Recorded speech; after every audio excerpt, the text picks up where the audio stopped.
It's June 1944. The beaches of Normandy are stained red with American blood.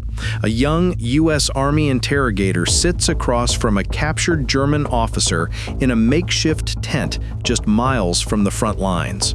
The German is defiant, sneering at his American captor. But then the interrogator speaks, in perfect German, with a Berlin accent so authentic it could have come from the officer's own neighborhood. The German's face goes pale. He recognizes something familiar in this American soldier's voice, something impossible. What he doesn't know is that this interrogator was born in Germany, that he fled the Nazis just years before, that his family might still be trapped in the camps, and that he's about to extract intelligence that will save hundreds of American lives. This wasn't supposed to happen. The U.S. Army brass didn't want these men. They were too risky, too foreign, too German.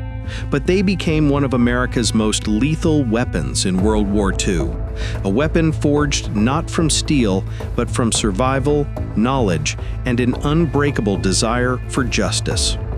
Today, we're telling you the incredible true story of the Ritchie Boys, the forbidden unit that the U.S. Army reluctantly created, and the secret warriors who helped win the war in Europe. This is a story of courage, redemption, and how America's greatest strength has always been its ability to embrace those seeking freedom. Welcome to WWII Memories. This is the story of the men who fought Hitler with his own language.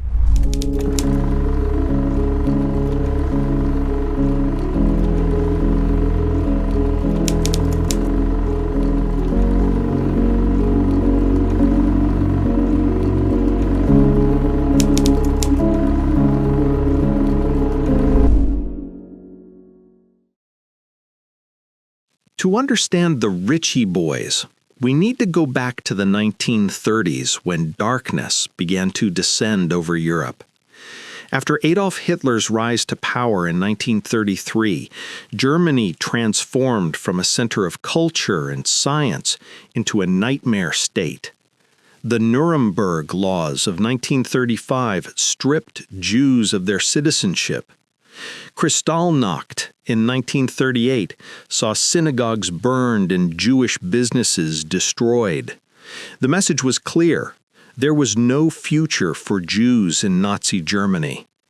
Families faced an impossible choice: stay in the land of their birth and face increasing persecution, or abandon everything and flee to an uncertain future abroad. Those who could see what was coming began a desperate scramble to escape. They sold family heirlooms for a fraction of their worth. They stood in endless lines at consulates. They begged distant relatives in America for sponsorship letters. Between 1933 and 1941, approximately 130,000 German and Austrian Jews managed to emigrate to the United States. They were doctors, lawyers, professors, shopkeepers, students, ordinary people who had committed no crime except being Jewish. They brought little with them except their education, their languages, and their memories of home. These refugees arrived in a country that was itself struggling. The Great Depression still gripped America. Jobs were scarce. And despite being a nation of immigrants, there was significant suspicion toward these newcomers who spoke with thick German accents and struggled with English. Many Americans couldn't or wouldn't distinguish between Nazi Germans and German Jews fleeing Nazi persecution. The refugees were often called enemy aliens and faced discrimination in housing and employment. Young men who had dreamed of becoming engineers or teachers in Germany now worked as dishwashers and janitors in America. But they were alive, and they were grateful. When these young men heard about the attack on Pearl Harbor on December 7, 1941, something stirred inside them. America had given them refuge when they had nowhere else to go. Now America was at war, and not just any war, but a war against the very evil they had escaped. This was their chance to fight back, to prove their loyalty to their new home, to take revenge on the regime that had stolen everything from them. Thousands of these German Jewish refugees tried to enlist. They stood in recruitment lines alongside other young American men, ready to serve. They wanted to be soldiers, to carry rifles, to fight on the front lines. But the U.S. Army had other ideas and many objections. The American military establishment of 1942 was deeply uncomfortable with the idea of German-speaking refugees serving in the armed forces. The concerns ranged from practical to paranoid. First, there was the espionage fear. What if Nazi spies had infiltrated the refugee population? What if these German speakers were actually fifth columnists waiting to sabotage American operations from within? The FBI had already interned thousands of German and Italian nationals as enemy aliens after Pearl Harbor. Could these refugees really be trusted? Second, there was the prisoner of war convention issue. If captured, would these German-born soldiers be treated as traitors by the Nazis? Would they face immediate execution? The Army worried about the legal and moral implications. Third, there was simple prejudice. Many Army officers were old-stock Americans who viewed these refugees with suspicion. They spoke German, thought in German, even looked German. How could you tell the difference between a German refugee and a German spy? The refugees were accepted into the Army, but often given menial roles. Translators of documents far from the front, kitchen staff, manual laborers. Their potential was being wasted, and they knew it. They had intimate knowledge of German culture, geography, military traditions, and the Nazi mindset. They could think like the enemy, because they had lived among them. But there was one man who saw past the prejudice and recognized the incredible opportunity these refugees represented. His name was Colonel Charles Banfill, and he was about to change the course of the war.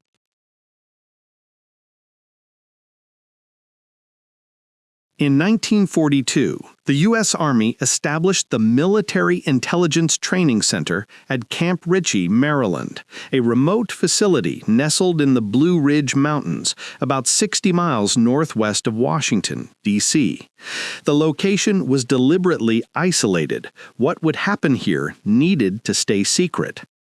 Camp Ritchie's mission was to train soldiers in military intelligence, interrogation, reconnaissance, psychological warfare, and counterintelligence.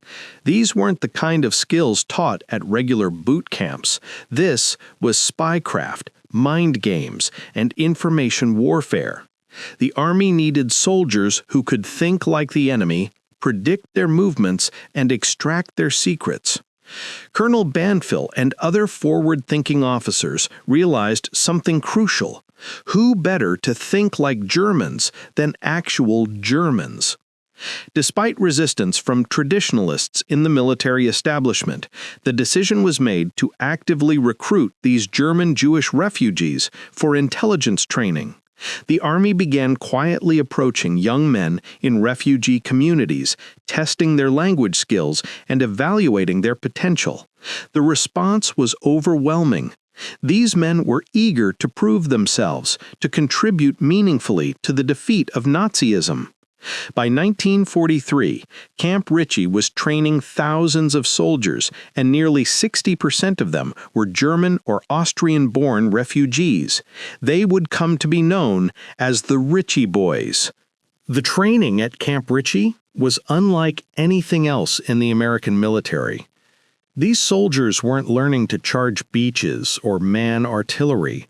They were learning to break minds and gather secrets. The curriculum included interrogation techniques, Students learned how to question prisoners of war, how to recognize when someone was lying, how to build rapport, and when to apply pressure. They studied German military ranks, unit designations, and order of battle. They memorized the faces of Nazi officers from photographs. They learned that information gathered in the first few hours after capture was most valuable, before the prisoner had time to construct a story. Psychological warfare. The Ritchie Boys were taught how to demoralize enemy troops through propaganda. They learned to write leaflets that would be dropped over German lines, script radio broadcasts designed to create doubt and fear, and create fake newspapers that would spread disinformation. The goal was to break the enemy's will to fight without firing a shot. Photo interpretation. Students studied aerial reconnaissance photographs, learning to identify military installations, troop movements, and strategic targets. A trained eye could tell the difference between a tank and a truck from 10,000 feet, and that difference could change the course of a battle. Order of battle analysis. This involved piecing together the enemy's military organization from fragmentary evidence. A shoulder patch here, a rumor there, a scrap of paperwork. The Ritchie Boys learned to assemble these puzzle pieces into accurate intelligence about enemy strength and position. Combat intelligence. Unlike rear echelon intelligence officers, the Ritchie Boys were trained to operate close to or even behind enemy lines. They learned how to move with combat units, how to conduct tactical interrogations under fire, and how to quickly assess captured documents for time-sensitive intelligence. The German village, perhaps the most unique aspect of Camp Ritchie, was the German village, a full-scale replica of a typical German town built on the grounds, complete with beer halls, shops, a railroad station, and town square. It was populated by actors playing German civilians and soldiers. Trainees would conduct practice interrogations, search buildings for intelligence, and navigate realistic scenarios. The actors spoke only German. The signs were in German. Everything was designed to prepare these soldiers for the actual environment they would face in Europe. The irony was profound. Young men who had fled Germany as refugees were now training in a fake Germany to help destroy the real one. The training was intense, often running 12 to 16 hours a day, but it was more than just learning skills. It was a psychological transformation. These refugees were becoming American soldiers. They learned American military customs, American values, and American confidence. Many changed their names to sound more American. Gunther became Gunther or Guy. Hans became John.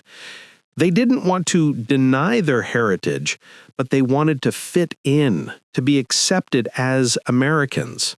Because that's what they were now, Americans with a unique mission. The Army issued them new identity cards with anglicized names. If captured, they were to claim they were American-born. Their true origins were to remain secret.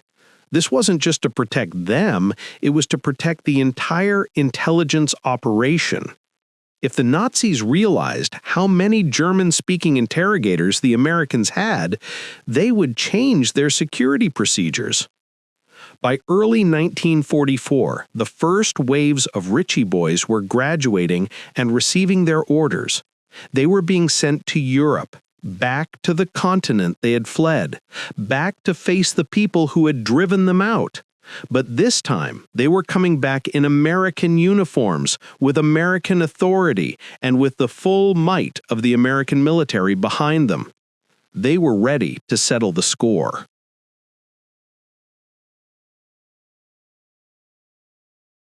On June 6, 1944, Allied forces stormed the beaches of Normandy. Among them, embedded in various units, were dozens of Ritchie Boys.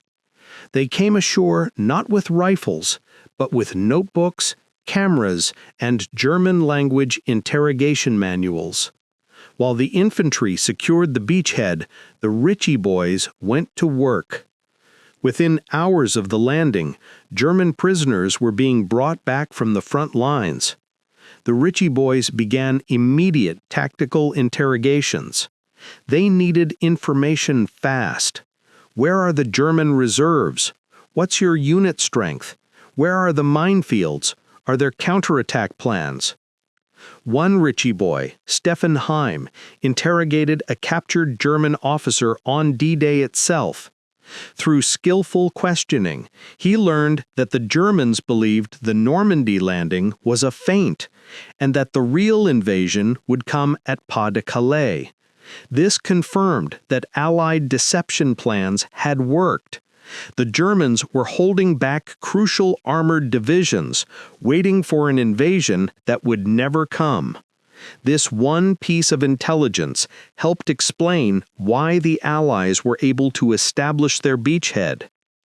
As Allied forces pushed inland, the Ritchie Boys pushed with them.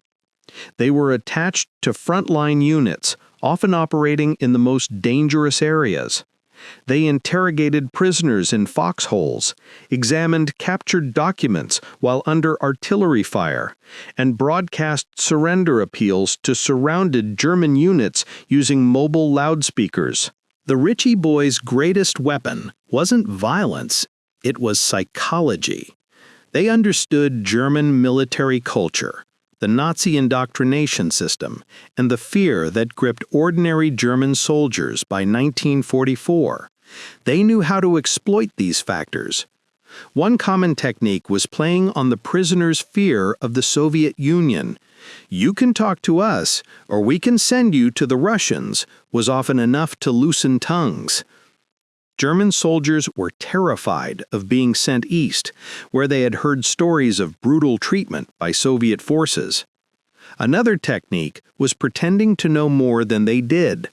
A Ritchie boy might say, "We already know about the 352nd Division's position. We just need you to confirm the details." The prisoner, believing the information was already compromised, would often fill in the blanks.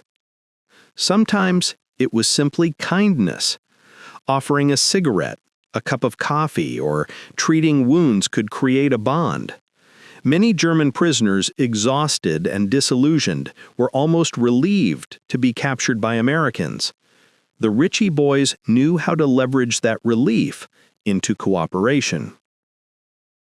One Ritchie boy, Guy Stern, whose entire family had been killed in the Holocaust, found himself interrogating German prisoners who might have been his neighbors. He later said, "I never let personal feelings interfere with getting the information we needed. That was the job." His professionalism saved American lives, even as he carried unimaginable personal grief. The Ritchie Boys were responsible for some of the war's most important intelligence breakthroughs. The Battle of the Bulge. In December 1944, the Germans launched a massive surprise offensive through the Ardennes forest. The initial assault created chaos in Allied lines. Ritchie Boys interrogating captured Germans from the attacking units quickly pieced together the German plan, a thrust toward Antwerp to split the Allied armies. This intelligence helped commanders understand the scope of the attack and coordinate the defense that eventually stopped the German advance. V-weapon sites. Ritchie Boys analyzing captured documents and interrogating prisoners helped locate and identify sites producing Hitler's V-1 and V-2 rockets. These vengeance weapons were terrorizing London. Intelligence from the Ritchie Boys contributed to targeting these facilities for destruction, reducing the threat to British civilians. The Rhine crossing. Before the crucial crossing of the Rhine River in March 1945, Ritchie Boys interrogated dozens of German prisoners to map out defensive positions, identify weak points in German lines, and assess the morale and strength of defending units. This intelligence helped planners choose the best crossing points and timing, reducing Allied casualties. War crimes evidence. As Allied forces advanced into Germany, they began liberating concentration camps and uncovering the full horror of the Holocaust. Ritchie Boys were among the first to document these atrocities. They interrogated SS officers, gathered evidence, and preserved documents that would later be used in war crimes trials at Nuremberg. For many of these men, this was personal. They were documenting the very system that had murdered their families. The Ritchie Boys' psychological warfare efforts were equally impressive. They produced millions of leaflets dropped over German lines. These weren't crude propaganda. They were sophisticated psychological operations designed by men who understood German culture and mindset. One effective series of leaflets provided detailed instructions on how to surrender safely, including phrases to shout and gestures to make. These leaflets included a safe conduct pass that promised fair treatment. Thousands of German soldiers used these passes to surrender, many showing them to American soldiers as their first act of capitulation. The Ritchie Boys also operated mobile broadcasting units that would move close to German lines. Using powerful loudspeakers, they would broadcast messages aimed at specific German units. Sometimes they would read letters from German prisoners who had been captured and wanted to tell their comrades that American captivity wasn't so bad. Other times they would play German music, songs that reminded soldiers of home and better times, followed by messages about the futility of continuing the fight. One Ritchie boy, Werner Angris, recalled broadcasting to a surrounded German unit. "We told them their position was hopeless, that we had them surrounded, that their families wanted them to come home alive. Within 2 hours, over 300 men surrendered. That's 300 Germans who didn't have to die, and countless Americans who didn't have to kill them." Not all Ritchie Boys survived the war. They operated close to the front lines, and front lines are deadly places. Some were killed by artillery, others by snipers. A few were captured. Those who were captured faced a terrible fate.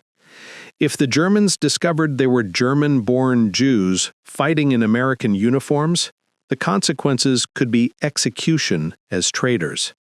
The Ritchie Boys carried fake identity papers claiming they were American-born, but under sustained interrogation, these covers could break.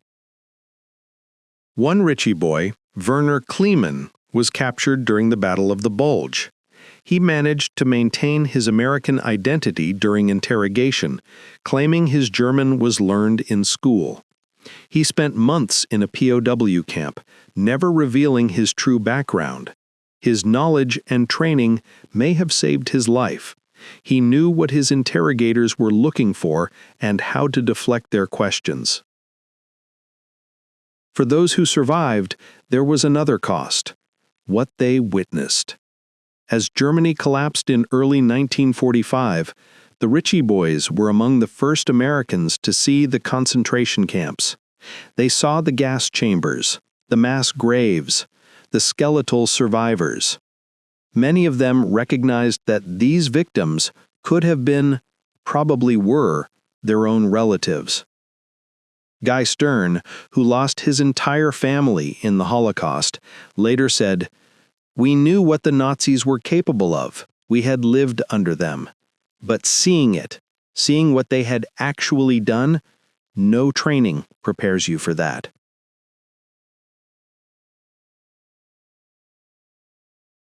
As 1945 progressed and Germany's defeat became inevitable, the Ritchie Boys' mission evolved. They were no longer just gathering tactical intelligence, They were preparing for the peace that would follow. They interrogated high-ranking Nazi officials searching for information about Hitler's inner circle, about Nazi gold, about secret weapons programs, and about the structure of the regime. When Hitler committed suicide in his Berlin bunker on April 30, 1945, and Germany surrendered unconditionally on May 8, 1945, the shooting war was over. But for the Ritchie Boys, the work continued. Denazification and justice. The Allied powers faced an enormous challenge: how to rebuild Germany while purging it of Nazi influence. This process, called denazification, required identifying who had been a committed Nazi and who had simply gone along to survive. It required distinguishing between the truly guilty and the merely complicit. The Ritchie Boys were perfectly suited for this work. They understood German society. They knew how the Nazi Party had operated. They could read between the lines of official documents and could recognize when someone was lying about their past. They interrogated thousands of Germans, government officials, business leaders, teachers, police, trying to assess their level of involvement with the regime. It was painstaking, often frustrating work. Many Nazis tried to hide their pasts, claiming they had been forced to join the party or had only done administrative work. The Ritchie Boys had to separate truth from lies. Some Ritchie Boys worked directly with the war crimes investigation units. They gathered evidence for the Nuremberg trials, which would prosecute major Nazi leaders for crimes against humanity. They located documents, identified witnesses, and built cases against men who had ordered the deaths of millions. One Ritchie boy, Walter Pearl, was assigned to investigate a concentration camp commandant accused of murdering thousands. Pearl interviewed survivors, examined camp records, and built an airtight case. The commandant was convicted and executed. Pearl later reflected, "I didn't take pleasure in sending a man to death, but I knew it was justice. Those victims deserved justice." Many Ritchie Boys used their positions in occupied Germany to search for surviving family members. They would visit their hometowns, now in ruins, looking for anyone who remembered their relatives. They checked displaced persons camps and survivor lists. They interviewed neighbors who might know what had happened. Most found nothing. The Holocaust had been devastatingly thorough. Entire families had been erased. Synagogues where they had been bar mitzvahed were destroyed. Homes where they had celebrated holidays were empty or occupied by strangers. Guy Stern returned to his hometown of Hildesheim and learned that his parents, brother, and sister had been deported to the Riga ghetto in 1942 and murdered there. He was the only survivor of his immediate family. He found one distant cousin who had survived Auschwitz. That was all that remained of a family that had lived in Germany for generations. The emotional toll of these discoveries was immense. These men had risked their lives to defeat the Nazis, had contributed immeasurably to the Allied victory, and their reward was learning that the people they loved most had been murdered. Recognition and return. After the war, most Ritchie Boys returned to the United States. They came home to ticker-tape parades, to the GI Bill, to a nation grateful for their service. But their specific contributions remained largely classified. The American government didn't want the full extent of its intelligence operations revealed, even in victory.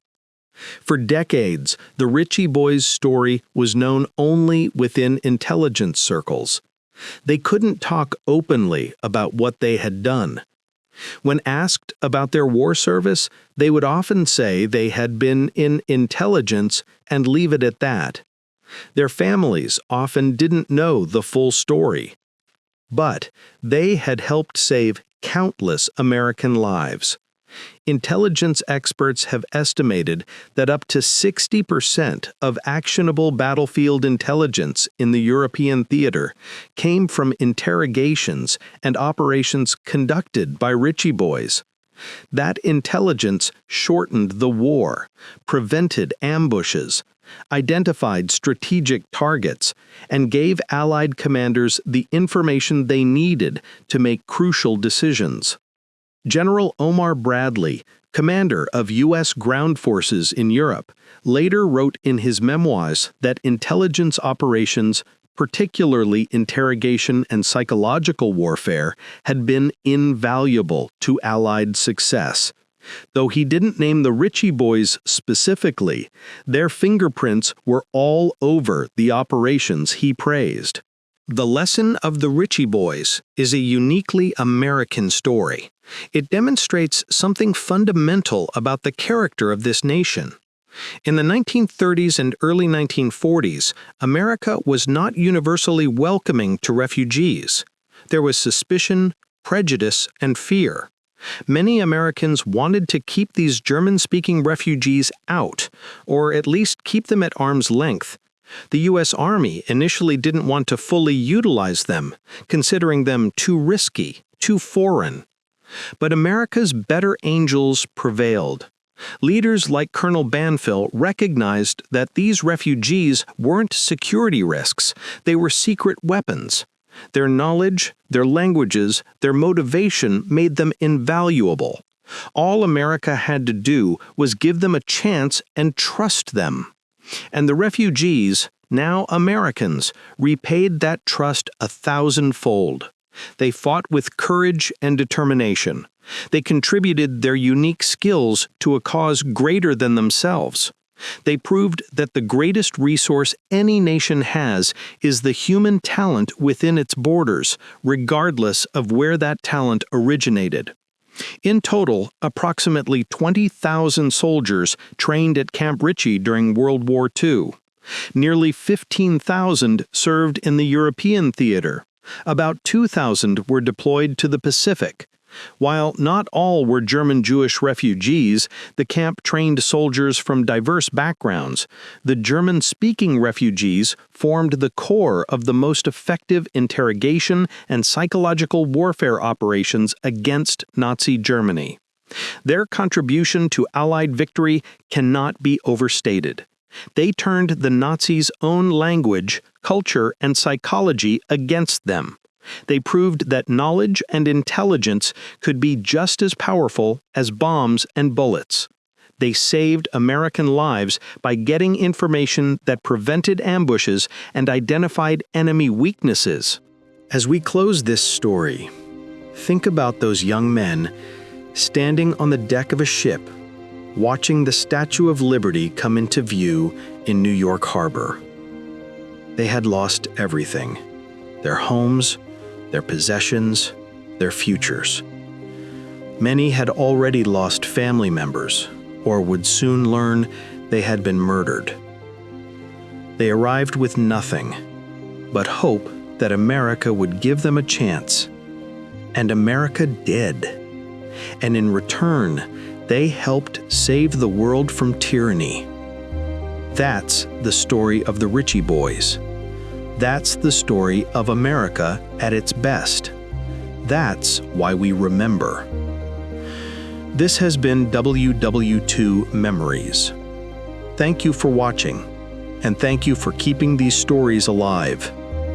If you found this video meaningful, please like, subscribe, and share it with others who appreciate history. These men deserve to be remembered. And to the few Ritchie Boys who may still be with us today, and to the families of those who have passed, thank you. Your service, your sacrifice, and your courage will never be forgotten.